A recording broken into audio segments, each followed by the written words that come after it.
کیونکہ حضرت ابو بکر رضی اللہ تعالیٰ عنہ 8 ہجری میں ایمان لائے، اور صحیحین میں ہے یعنی بخاری اور مسلم میں کہ جب وہ سید المرسلین صلی اللہ علیہ وسلم کی خدمت میں باریاب ہوئے تو قریب البلوغ تھے، انہوں نے وصال نبوی سے صرف 2 ہی سال بیشتر مدینہ میں سکونت اختیار کی۔ ظاہر ہے کہ ابو بکرہ نے ابن سیاد کو اس کے زمانے ولادت میں مدینہ طیبہ میں ہرگز نہیں دیکھا۔ اس کے علاوہ ابن سیاد اور اس کے والدین کا دجالی صفات اور علامات سے موصوف ہونا اس بات کو مستلزم نہیں کہ ابن سیاد ہی دجال اکبر تھا، واللہ اعلم۔ ابن سیاد پر دجال ہونے کا شبہ اس بنا پر بھی کیا جاتا تھا کہ وہ شکل و شباہت اور شمائل میں دجال اکبر سے بہت زیادہ مماثلت رکھتا تھا۔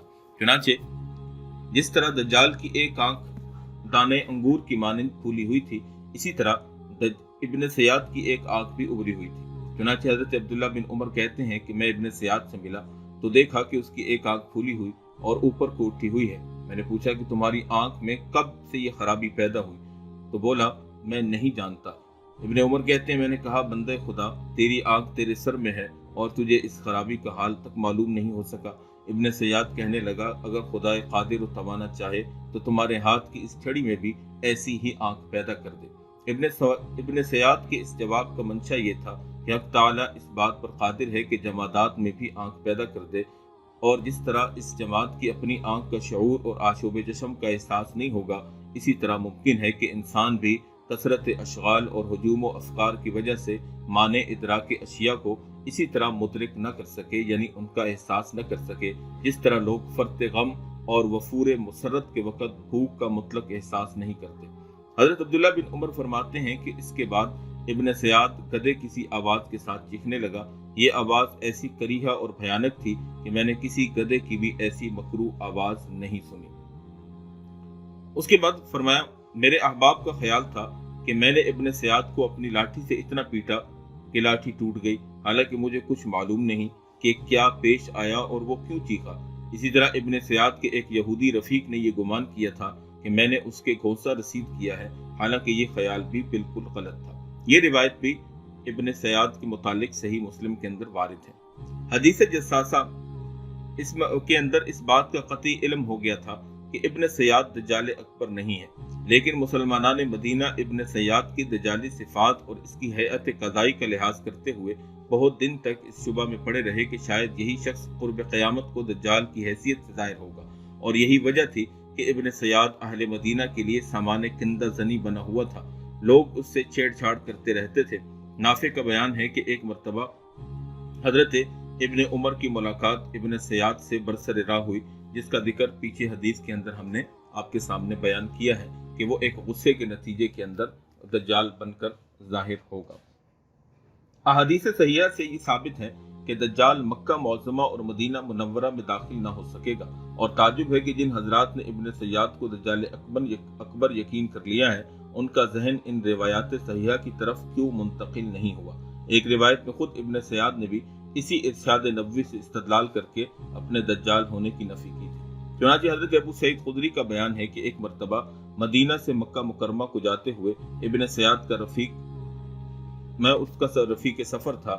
گفتگو کے دوران وہ مجھ سے کہنے لگا کہ میں نے لوگوں سے اتنا دکھ اٹھایا ہے کہ میں چاہتا ہوں کہ رسہ درخت سے باندھ کر اس کا پھندا گلے میں ڈال لوں اور پھانسی لے لوں۔ میں نے آپ پوچھا آخر اس کی کیا وجہ ہے؟ کہنے لگا وجہ یہ ہے کہ لوگ مجھے دجال سمجھتے ہیں۔ کیا آپ نے رسول اللہ صلی اللہ علیہ وسلم کو یہ ارشاد فرماتے نہیں سنا کہ دجال لا ولد ہوگا اور میں صاحب اولاد ہوں؟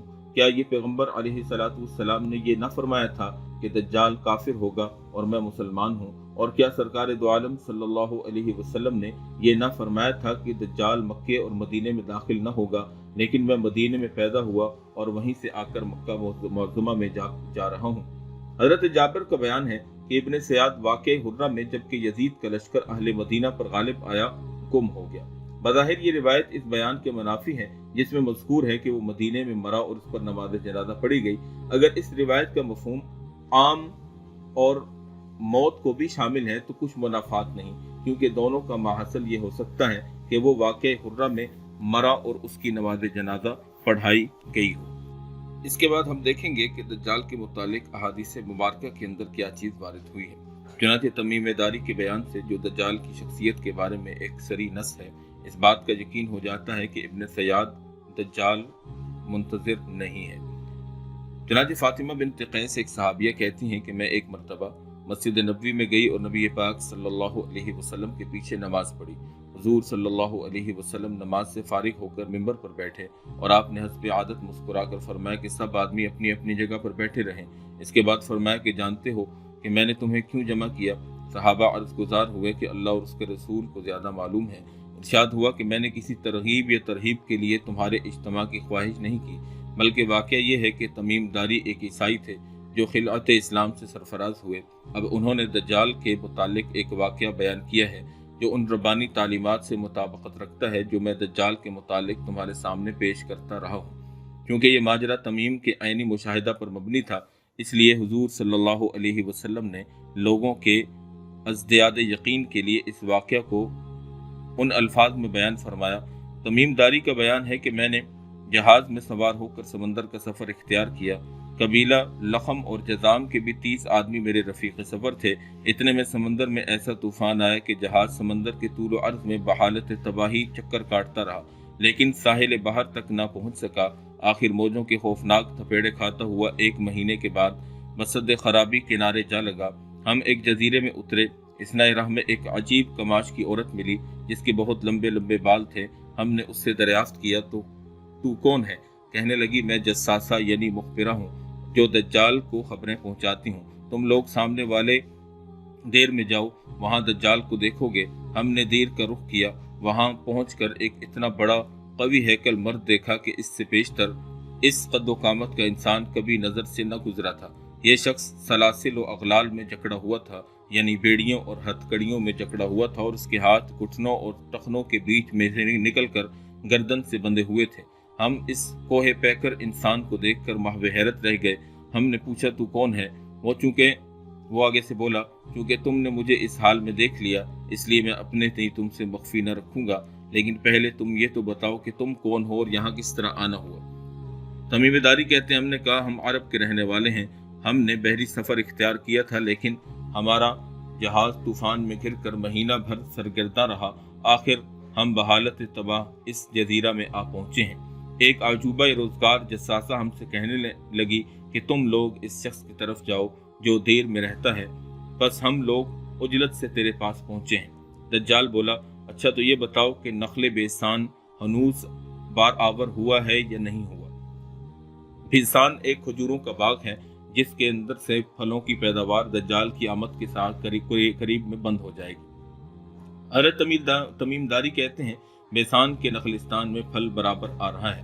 دجال بولا لیکن یاد رکھو کہ وہ وقت آنے والا ہے کہ جب کہ بیسان میں کھجوروں کے درخت ثمر آور نہ ہوں گے، اس کے پھل ختم ہو جائیں گے۔ اس کے بعد سوال کیا کہ بحیرہ تبریہ میں بھی ابھی پانی موجود ہے یا خشک ہو چکا؟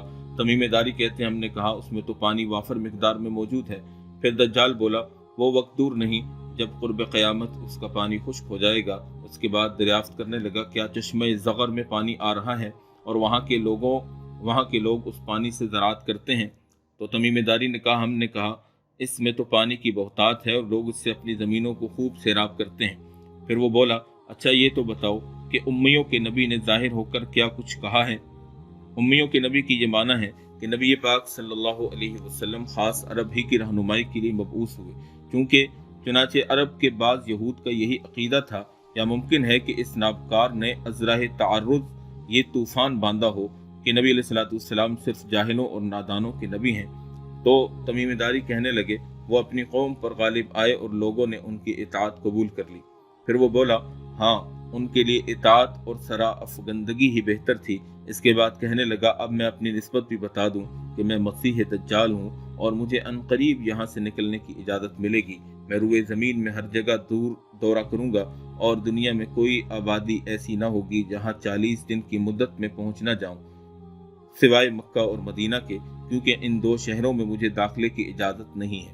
جب میں مکہ یا مدینہ میں داخل ہونے کی کوشش کروں گا تو مان فرشتے تلوار لے کر موجود ہوں گے اور میرے اس اقدام پر مزاحمت کرنے لگیں گے۔ یہ واقعہ بیان کر کے نبی پاک صلی اللہ علیہ وسلم نے اپنا عصا منبر پر 3 مرتبہ مارا اور ارشاد فرمایا یہی طیبہ ہے، یہی مدینہ ہے، یہی اللہ کے نبی کا شہر ہے۔ یہ روایت مسلم شریف کے اندر ہے اور جس کا باب الجساسہ ہے، اور ابو داؤد وغیرہ کے اندر بھی یہ روایت موجود ہے۔ تو ابن سیاد کے متعلق نبی پاک صلی اللہ علیہ وسلم، صحابہ کرام رضی اللہ تعالی عنہم کا نقطہ نظر، اس کے عجیب و غریب حالات اور احادیث میں اس کا تذکرہ، اور دجال اس کے ہونے یا نہ ہونے پر علماء کرام کی بحث مختصراً آپ کے سامنے بیان کی گئی۔ انشاءاللہ جھوٹے مدعیان نبوت کا یہ سلسلہ آپ کے سامنے یوں ہی چلتا رہے گا۔